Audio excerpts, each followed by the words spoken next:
Hello and good afternoon, everyone. Welcome to this session of the 2022 Youth Knowledge Forum, organized by the MBRF and the UNDP. These are virtual sessions that are taking place at the moment. I will be your host for the next coming session. I hope you are prepared. You have your coffees ready, you have your notebooks ready. Sit tight. We are going to have an interesting journey with our guest, where we will speak about digital financial literacy in different aspects as well. Let me introduce our guest for the session. Today, our guest is Muhammad Rasoul. He is the CEO of Amana. It is a Dubai-based neo-broker connecting thousands of customers to the financial markets across MENA region.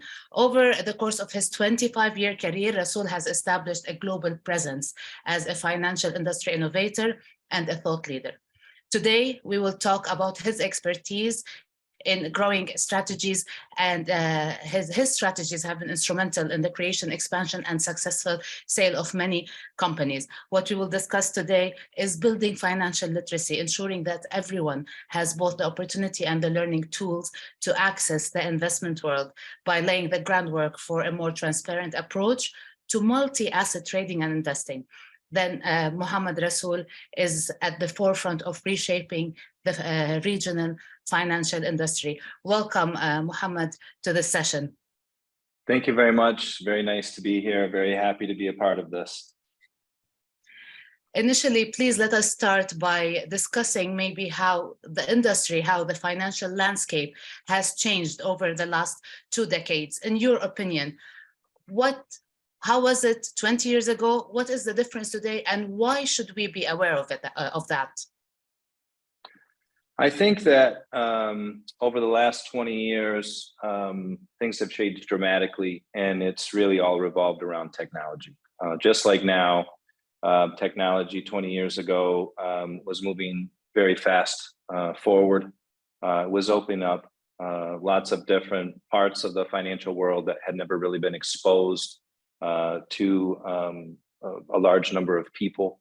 20 years ago, it was about access. Over the course of the last 20 years, it's really just continued to be about access. And I think that's probably been the biggest, if there's one thing that has changed and evolved over and over and over again throughout the 20 years, it's been access to information. It's been access to research, to different types of financial services, and it's all really been oriented around technology. And it's benefited everyone. I think it's made things cheaper. It's made people smarter about how they invest. And so this is kind of the same place that we're at now. And I think that in the same way that things have evolved over the last 20 years, we still have a long ways to go, but it'll be a similar theme because it'll be about even greater access.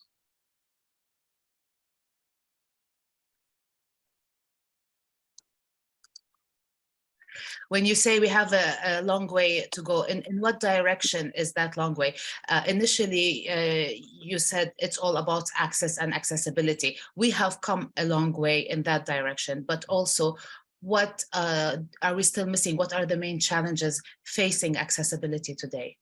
Well, I think the 20 years ago, the way that we accessed information was different than, say, for example, the way that we do now. Most all of our lives today revolve around some type of a mobile device. 20 years ago, that wasn't the case.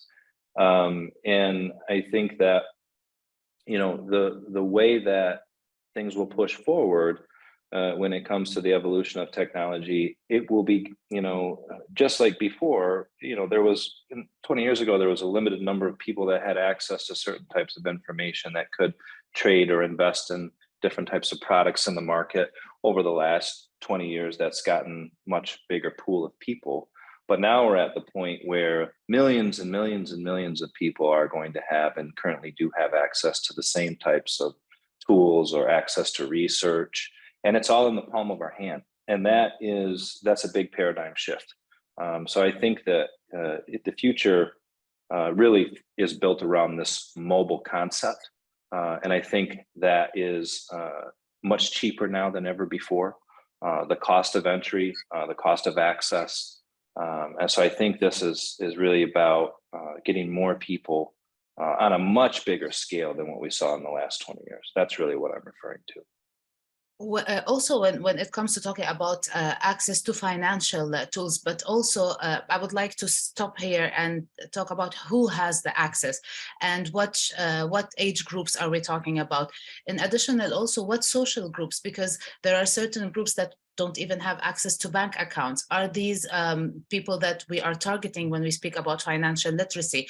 Are we speaking about children? And at what age should we start talking about the access to the tools, to investment or trading, or even any kind of financial tools? Yeah, I think that this is probably the most important part of this next revolution, or evolution, if you will, in access. It's about education. You know, in the last 20 years, the people that had access to you know, financial resources or investing or even bank accounts just depended on where you were at around the world. And I think now, through innovation and technology, much broader number of people are having the ability to participate. But I think the part that's still missing is the focus on literacy in the younger generation. You know, right now I have 5 children, and I see a lot of focus on STEM, which is great, right? Because that's kind of the foundation of what's pushing this evolution. But as much as we're focused on STEM in schools and the educational system, I think that what we also need to be focused on is literacy around finance, basic financial concepts, because these never go away. And I think this is an area now where I see a lot of movement in the fintech space. And I also see a lot of interest in the educational space, which is ironic because that's kind of what we're here today to talk about. So I think this is the area that we need to continue to get movement on in the future. So not to divert too much from the topic, when you mentioned STEM, which is science, technology, and that direction, looking at the culture in the MENA region, parents throughout the past decades would push their kids towards STEM at school. Has this also changed? And in that direction, when we look at our own parents, because they were pushed into STEM, they do not have a very good financial literacy. So how can we do it differently with our kids today? Yeah, you know, it's I've always felt that education should be about a well-rounded and ordered, you know, balanced process, right? And I think sometimes when new things get introduced into the ecosystem, like STEM, you know, there tends to be an overbalancing or an overweighting on the particular area. I think now people are starting to see that, you know, it really needs to be a well-rounded educational experience. And I still think, though, that the financial literacy is underserved. The age groups that generally start to learn about general concepts in finance are still, it's at a much later stage of development. The concepts that are talked about are not really, I don't think enough weight and importance is given to being truly financially literate. And it's, I think, an area that overall the culture in various parts of the world are being negatively impacted by. Simple concepts like banking and budgeting and you know, credit, investing, you know, these are things that you never, as you and I know, you never outgrow them, right? And most people have to learn about them through very tough experience and not through an educational process. And I think technology can be a big part of the change here and help to, and it really helped to evolve over the next 20 years, everyone throughout the world, but particularly here in this region. Muhammad, if we look back also again a few decades ago, not too far, not too long ago, I mean, one of the examples that is always given in women conferences is the example of Mel B, who was an artist, a singer, a very well-known singer. She made a lot of money, but she never had access to her financial accounts, and husband at the time did, and after her divorce, she had to start from zero because she did not have access, which is an issue many women had. And then when this changed, women in the industries and in different industries changed their approach when they had financial independence. When we look at our kids for tomorrow, when is the right time to start teaching them about financial literacy, and how? How do we start? At what age? What are the tools? What should we tell them? Well, I think as early as possible, frankly. Even when the children are young and still in primary school, exposing them to basic concepts of budgeting, basic concept of needs versus wants. Is so much social pressure these days, whether it's at school or with peers or on the social platforms, about this, I like to call it to my kids, the perception of prestige. And everyone wants to be, someone that's famous or has a lot of followers or gets a lot of likes. And lots of times those things are attached to material things. And I think the sooner that we talk to our kids, our young adults, all the different age groups and demographics about the realities of finance, about the basics, again, the better. So I would, there's three things. I have a few kids that are in their 20s, and there's three things that I always tell them. The first is time. The longer your money is working, the more it's going to grow. Take small amounts and start now. And you'd be surprised what that will do over the course of 30 years. And the second is also about time, because you have time on your side now, and you will learn in life. Investing is a lifelong pursuit. And the earlier you get started, the easier it will be to learn a lot of the tough lessons that you're going to have to learn when you start, right? So if you wait until your 30s, and you're going to make some mistakes, and you're 10, 15 years past when you could have started to learn from those mistakes. And when you start young, you can be more aggressive, right? So again, it's about time. You can do things in a balanced approach, but you can take more risks if you start younger than if you start again in your late 20s, 30s, or early 40s. So I really try to get them started and let them, really just experience it, because I'm not a believer in, a magic recipe per se. I really think every person has to figure out what works for them. So it's starting early is critical. And realizing it's going to never stop, I think, is also critical with the younger generation. So making your mistakes early when it comes to financial literacy. May I ask, you said you have some kids in their 20s. May I ask the age range of your kids? Smallah, yeah, kids. Sure. So I have a very large age range. So I have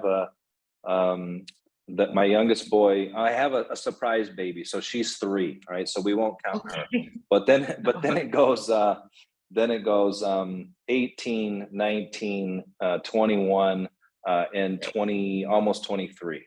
Yeah. So, and all of them are active, except for the 3-year-old. Amira is not interested much these days besides Peppa the Pig, but all of the other kids are active in the markets, whether it's signal stocks or with their own checking and savings accounts, thinking about a budget, how much they're taking in versus what they're spending, fundamental concepts, So is there like a magic percentage, like if you're starting your career, you're starting in a job, or should it always be investment? Should you take a percentage for investment, a percentage for saving? Is this sort of a concept, or is that these are some of the tools that you look at?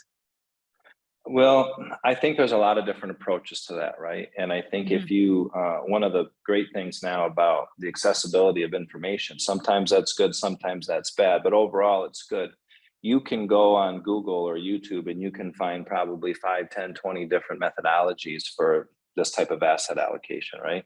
With my kids, I keep it simple. I tell them, listen, when you're earning, because most all of my kids are working, at the same time of being at university, I tell them, listen, what you earn, take half, keep it for you now, and take half and save it for later. And then the save it for later part can be in investments, it can be in just an emergency fund. But I think if you don't emphasize as well, particularly with the younger generation, the take half for you now part, then they start to wonder, what am I even doing this for? Because I'm just saving all the time, right? So I don't think there's anything wrong with, doing some simple division, half now and half for later, as long as you can have some discipline and stick with it. But the sooner that you get started, I think what people will find, I certainly found myself in my own path, was that I had to make adjustments. Maybe I wasn't very good with this type of an investment, or if it was too accessible to me, then I would break a rule and then I would tap into that money for a trip somewhere. And so I had to learn about the psychology of me, right? And I think that's a big part of this journey that everyone is going to be on at some point. Whether or not they want to think about it now or not, it's not going to go away. You have to think about finance and money and these basic things. So at a younger age, maybe having an allowance and maybe spending half and saving half would be something positive. In our generation, maybe even my kids' generation, my kids 13 and 17, the first thing they did, my youngest wanted to have a lemonade stand, and he would sell neighbors lemonade. Yeah. So that right. is an approach. Many kids start that way. Many of our neighbors did it at one point or another. Are there any tools today, because of the technology and because of our digital presence, that could help those kids with a different approach? What could it possibly be? I think there are a lot of different tools, and I don't want to endorse any particular brands, right? But just ideas. If you were to, for example, there are different fintech startups here in the UAE and throughout the region that specialize in giving parents the ability to set up finance accounts for their children at a variety of ages. And it will come with, you can put an allocation in the account every week or every month. They can then create a sample budget. They have a debit card that they can spend off of. They learn how to track what's coming in, what's coming out. If you go up a stage, a simple, again, Google search, budgeting/MENA, you'll see a variety of different fintechs that have come up with great budgeting applications where you can bring in different parts of your financial world into one place. You can track and see what's happening and what's going on, where you're spending your money. Sometimes, particularly now with the advent of technology, I don't think that people even realize where money is going, because it's so easy to hit, purchase inside of an app, and before you know it, there's $2.99 coming out of your account. And you do that 20 times, and that's a decent amount of money every month coming out of your account. So there's stuff for much younger to get them at least interacting with the world of finance. There's things for people that are just starting the process for budgeting, and it's all app. I find these days it's really all app based, and I think that's the future. I mean, the mobile technology is what they'll be 20 years from now. Will they be a phone, or will it be some other iteration of something that we don't really understand now that will happen? It's hard to say, but the idea that we'll be tethered to a desktop like I am now, I think is going away. So where we see the innovation now and all these different tools is in the mobile space. So it's budgeting, it's saving, it's investing, it's educational, short little snippets of information. Social media plays a huge part in the education and exposure to different types of people. And so I think if you look around, very simply, most everyone attending this is going to be what I call digitally native. They're going to be very used to using technology. It will be very easy to find a variety of tools for all different types of financial literacy. I think the thing that I would caution the attendees on is that because things are changing and evolving, you have to be careful. And this is where kind of regulatory oversight comes into play. You have to be careful for things that sound too good to be true. Because with access to information, you also get access to misinformation. So one of my biggest concerns that I have right now for new investors, new people participating in the markets, whether it's traditional things like buying a stock or digital assets as an example, is that there are a lot of things that you have to be worried about. There are a lot of things that sound like they're very easy and it's very easy to make a lot of money, and that's just not the reality of the financial world. And so that's, if there's one thing I can have everyone leave here today with, it would be, listen, if it sounds too good to be true, it definitely is. Then and that's too good to be true. that has never changed. I haven't seen that change in 30 years. I don't think it will change in the next 30 years. But the tools are plentiful. I would like to follow up on this, but we do have an interesting question from one of our guests in the audience. How can we put digital technology to work for those who need it most, the vulnerable, the marginalized, those living in poverty, and people suffering from discrimination of all kinds, in your opinion?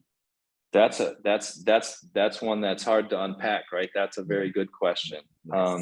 I think that the more people that are involved in what we're talking about in trying to create technology, this is a great space, fintech.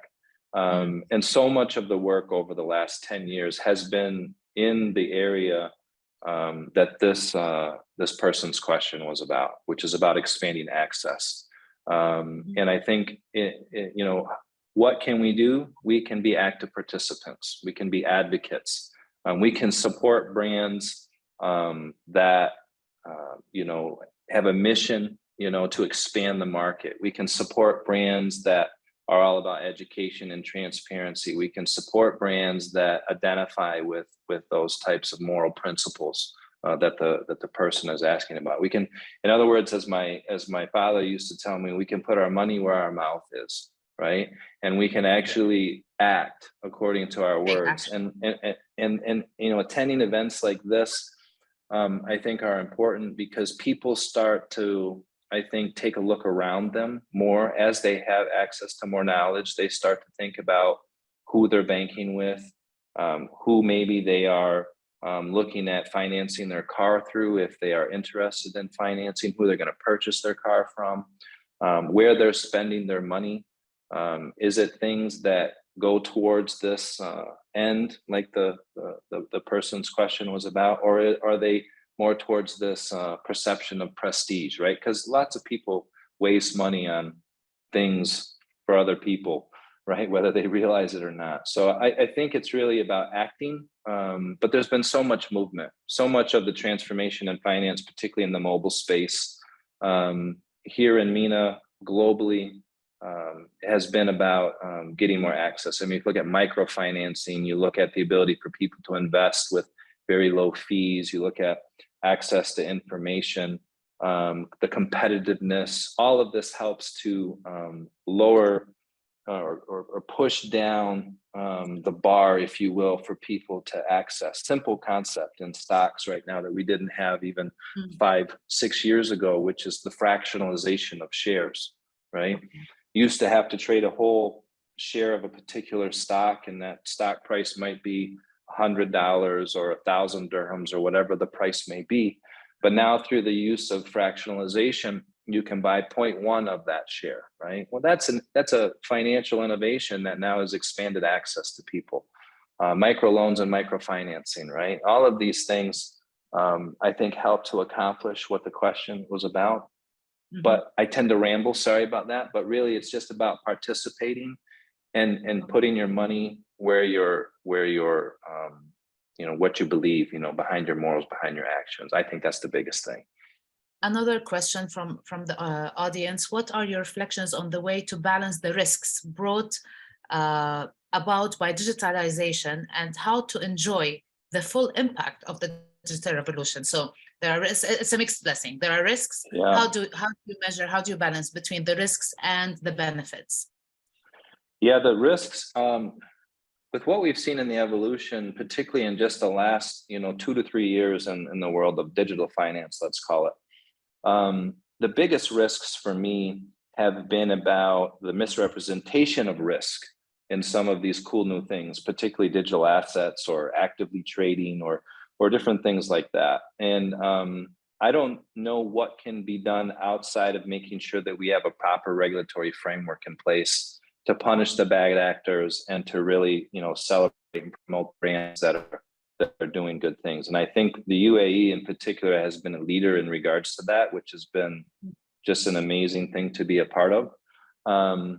Risks in general, if we talk about the risks of investing or the risks of, you know, budgeting and saving and all of those types of things, I think the thing that I would ask everyone to take away from this, again, to keep using the same phrase, if I can boil these down into small snippets or jewels, is the concept of diversification.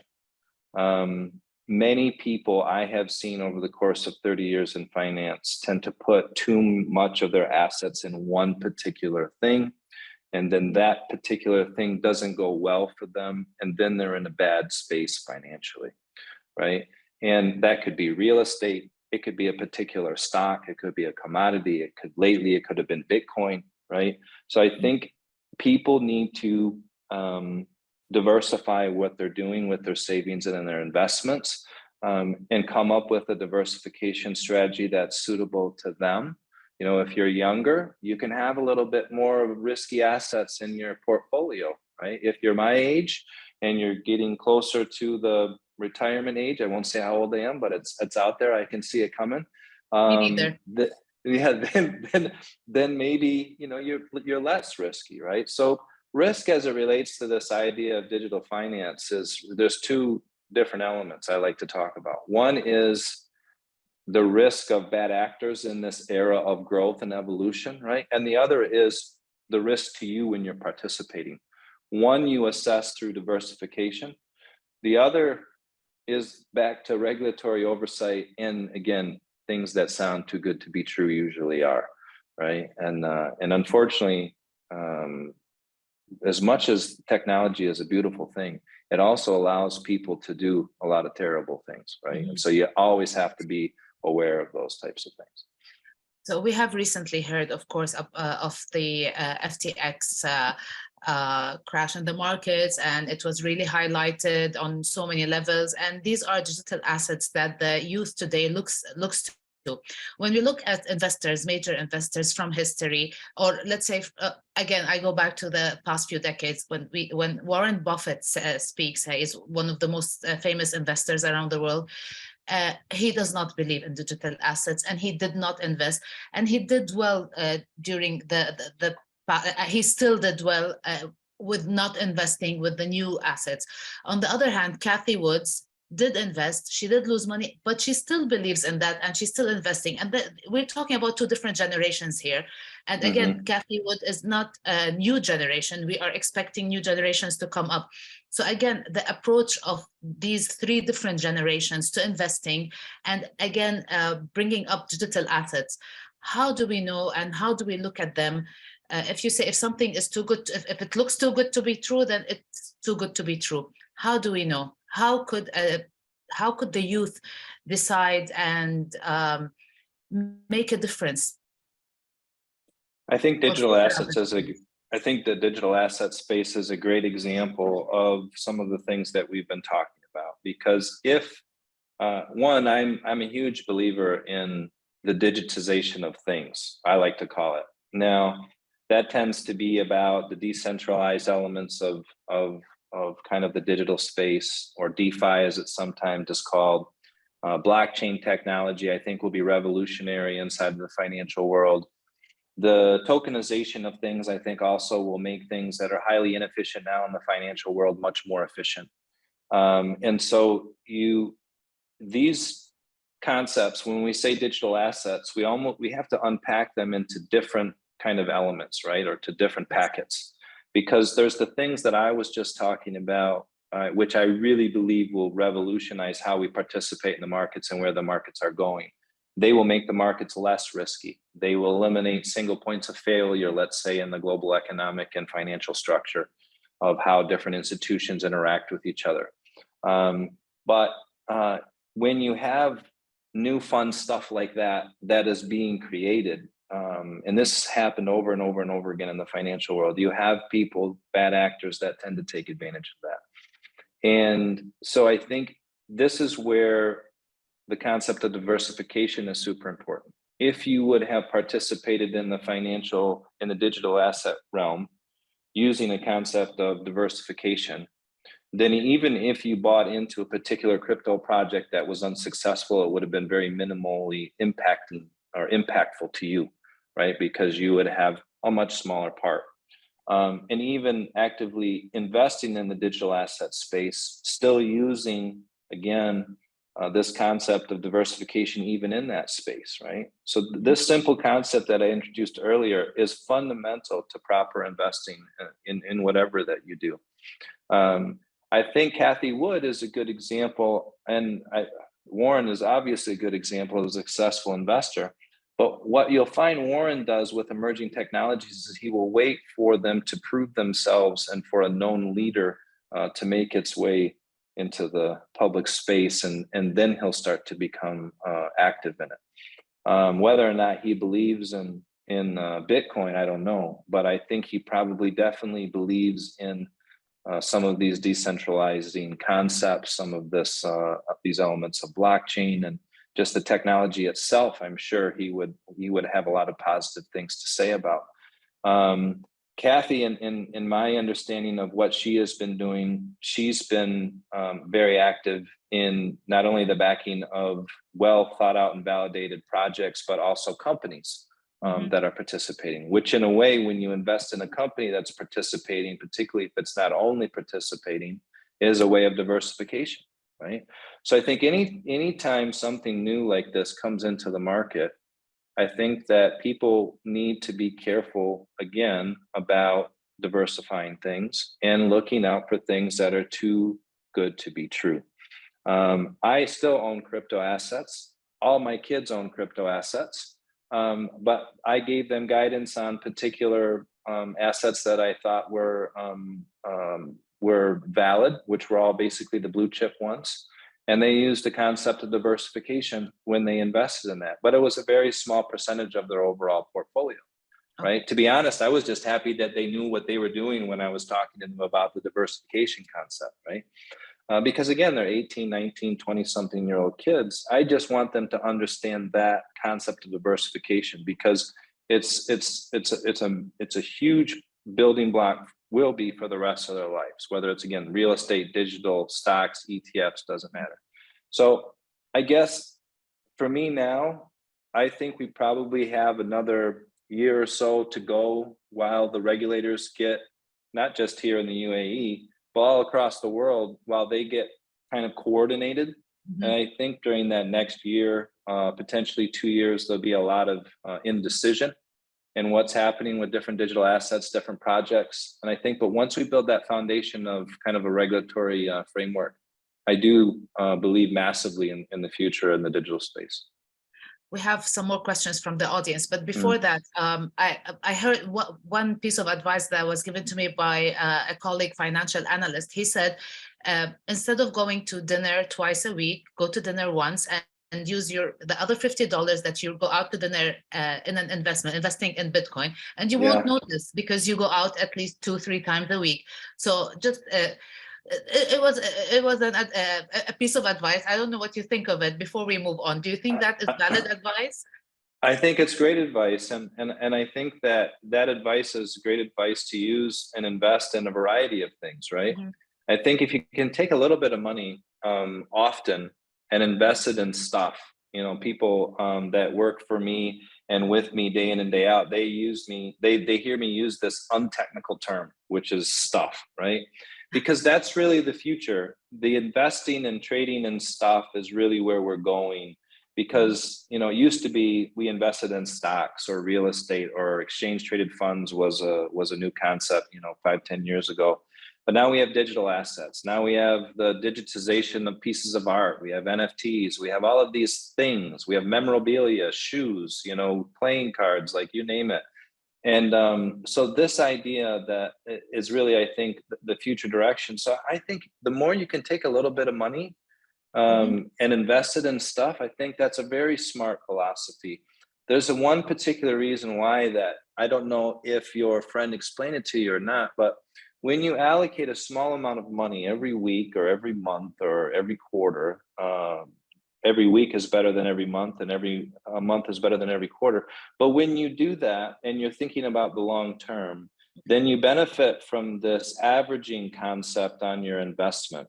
So even in times of a market moving lower, you're still going to be basically be decreasing your average price in the particular underlying thing, which then most things are cyclical. They tend to appreciate over time. So it helps you with your entry into the particular thing as well. Just this simple thing of buying, every week or every month a particular thing, whether it's shares of Tesla or Google or Asharq, the new IPO that we just had here locally. There's this idea is a beautiful idea. I think your friend was spot on with that. One of the questions we received: how can we help our youth to learn digital skills for the purpose and building impactful businesses and ideas? That's an interesting one. Well, the tricky part of that question is the last part, building businesses, right? With impactful ideas, right? So let me unpack that one. These are good questions. These are really good questions. Yes, well we have thought a out. very interesting audience. Yeah. Yeah. So it's interesting because a part of that is about seeking knowledge, the accumulation of knowledge, and knowledge, again, I think that needs to be sought should be in the financial literacy element, concepts of STEM. Believe it or not, I'm a huge believer in the humanities still, to build a well-rounded individual, an ordered individual. But the part, and so focusing on the collection of knowledge is a huge part of this question. But if I can just focus on the second part, which is really about building a business, right? I think the building the business part is probably the most challenging part of the question, because in order to build a successful business, you have to love what you're doing. And there has to be a demand in the market for that thing that you're creating, and people have to want that. And to get all of those three to line up is a challenge, right? Mm-hmm. And so it generally results in trial and error, right? And a concept called fast fail, or that I use and other people use, called fast failing of ideas or entrepreneurial initiatives. And so I think, if you're seeking knowledge and you're actively participating in this world of all of these things that are changing, and you're going out there to expand your mindset, and you have an idea, then I think, being an entrepreneur and making it happen is the path towards eventually making a business that will make a change, but it's going to come through trial and error. Most businesses fail, right? And lots of times the reasons for the failure is either the person didn't really love it, they just thought they could make a lot of money at it, or they loved it, but there wasn't a demand for it at that particular time, right? Or some other reason, but usually it's a combination of those two. So how can we take this knowledge and create an impactful business? It's going to be through trial and error. And it's going to be through, when you try something, if it's not working, fast fail it. Don't get married to that idea and that business forever. If it's not working, then go in a different direction, right? Take your losses, go in a different direction, and then repeat. Eventually you'll make it. That leads me to ask you about the traditional business models of the financial sector. Are they being reinvented? Should they be reinvented? And will there be new tools for the youth? Yes, I think it's yes to all three. I think I can talk mostly about finance, but I see it in other areas as well. But certainly in finance, dinosaur is a bad term, but the dinosaurs in the financial space, the companies that have been around forever, I think they are definitely listening. They're definitely looking around and seeing what's happening in the fintech space, in the non-traditional kind of digital financial world. We have neo brokers. Amana's a neo broker. We have neo banks, banks that have no branches.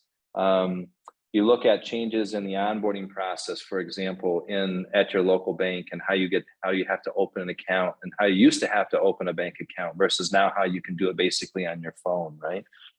So I think that the old and the new are evolving and seen. And in the region particularly, having lived in a variety of places around the world, I'm extremely impressed of what we're doing in this region.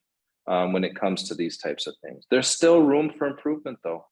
I still am writing checks, and they're worried about whether or not the numbers are right on my check. And or the signature.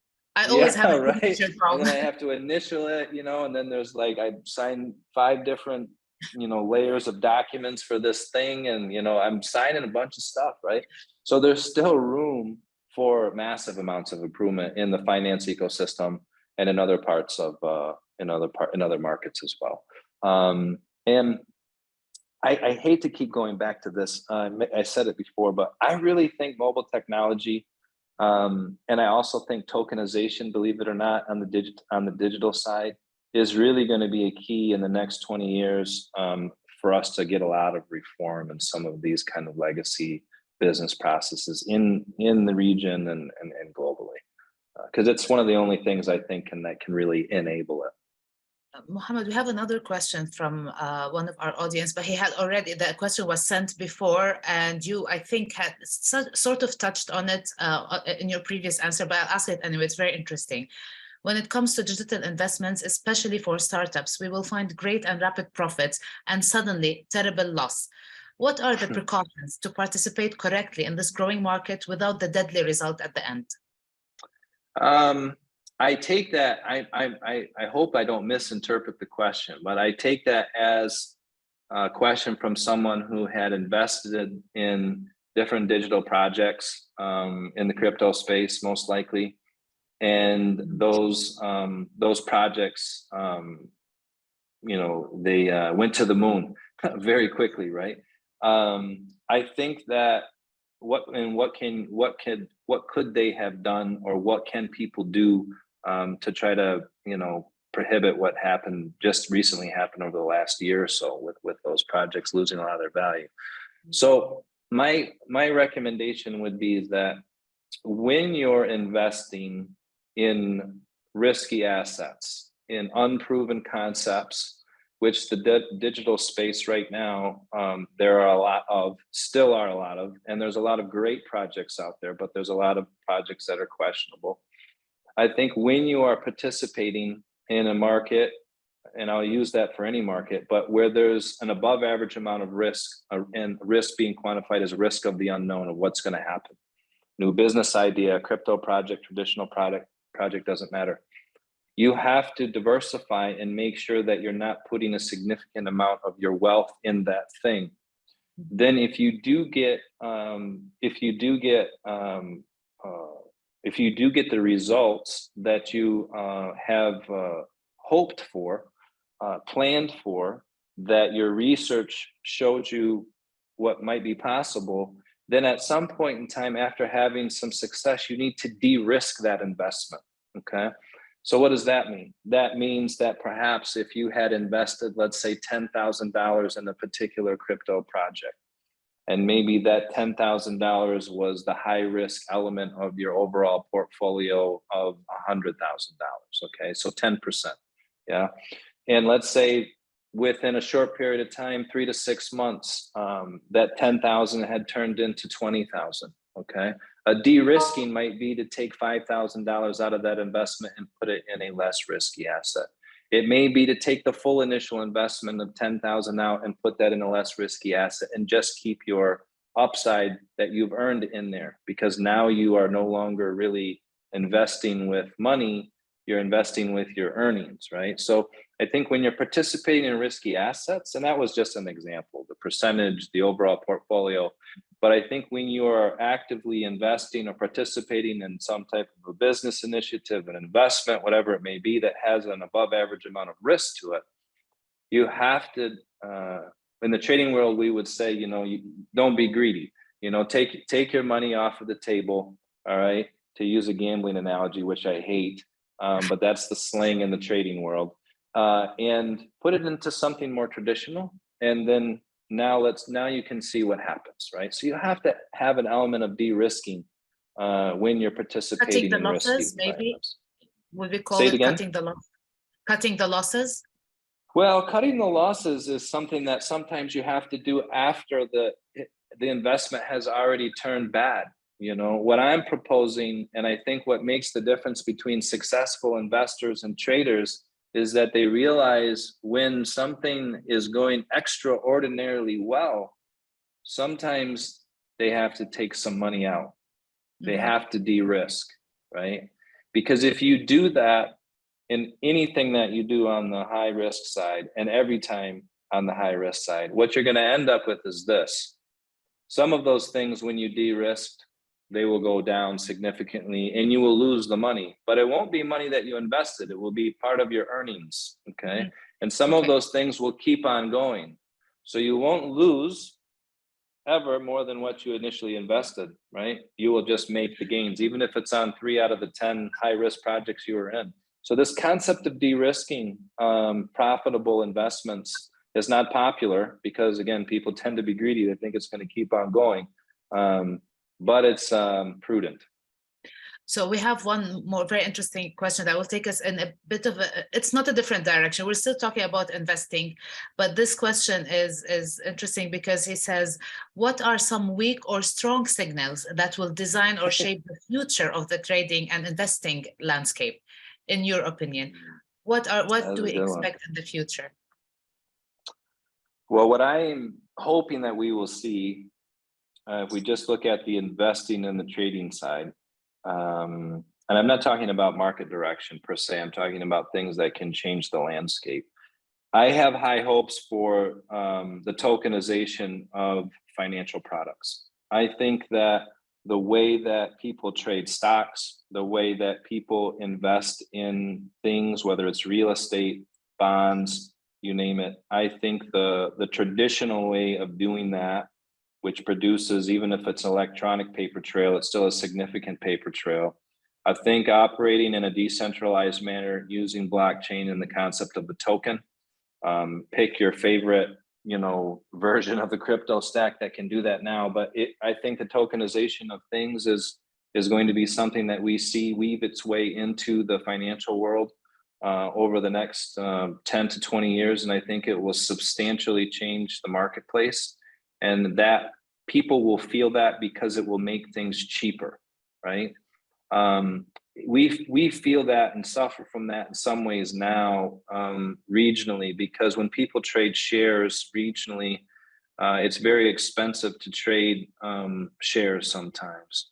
And one of the reasons why it's expensive to trade those shares, and I know a lot of the CEOs at the exchanges locally, they're working very hard on this. But one of the reasons why it's so expensive to trade shares regionally is because the systems and the back end and behind the scenes that have to process all the transactions are very expensive to run, right? So that has to come from somewhere. Digitalization, bringing technology into the exchanges is going to change that here regionally, and I'm super excited about that and the exchanges that are working on that. So that's a big thing that I see as the tokenization of things. Let's see what else on the investing and the finance side. I think there was one thing, Maya, that we talked about before, which was the use of artificial intelligence in the financial space. I think that the role of AI, not in making people's decisions for them per se, but in curating information based off of what it learns about the person's interest to be, I think that will keep on expanding and progressing. I think that'll impact some of the passive asset market, where people are putting money in certain types of themes. And I think AI has a big role to play there in that space. Those are two I would pick out. If this was an hour-long dialogue with this person, I'd probably come up with about another 10. But we don't have a lot of time right now. Those are two I can think of. We will have to wrap up soon. But I would say my takeaways would be from our conversation is time, start early. That's very, very important. When to start, how to divide your investments. You did mention fintech and the importance of that and the financial technology. You did speak about diversification. If we're going to wrap up, if I would like to ask you for your takeaway. But before we do that, I just want to tell you, we received this message from Jabin. He says, you are absolutely right. I wish I had these advices before sometime earlier. I would have saved my lost money to some investment company. So this is a comment from one of the guys. If we're going to wrap this up, Muhammad, and thank you so much for all those amazing insights and a lot of advice. I mean, I was taking notes throughout because I am going to start now a little too late, too little too late, No, but it's anyway, never too late. It's never too late. What would be the major advice that you could give today's youth in financial literacy? I would say start early. I would say it's a marathon. It's not a sprint. Don't let anyone try to convince you that it's a sprint. If you, it's something that you want to be learning now, whether that's how to run a proper budget, whether that's how to set up a diversified portfolio, whether that's how to compare, banking options. Those are things that will never not be a part of your every waking day. When people are younger, they're oblivious to those things, and we educate them on all of these other things except the thing that's going to drive like every part of their day, which is how much money they have for coffee, for gas, for taking a trip somewhere, and so get started, and be active. Don't be afraid to ask questions, but just be careful with all of this great information out there. There's a ton of not so great information out there. So just be careful. If it sounds too good to be true, it is. Just keep at it. Just keep at it. Persistence. Thank you so much, CEO of Amana, Muhammad Rasoul, for this very, very inspiring talk.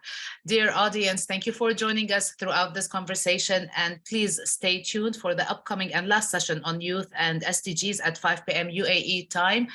From me and my guest, Muhammad Rasoul, thank you so much. We will leave you now. Thank you, everyone.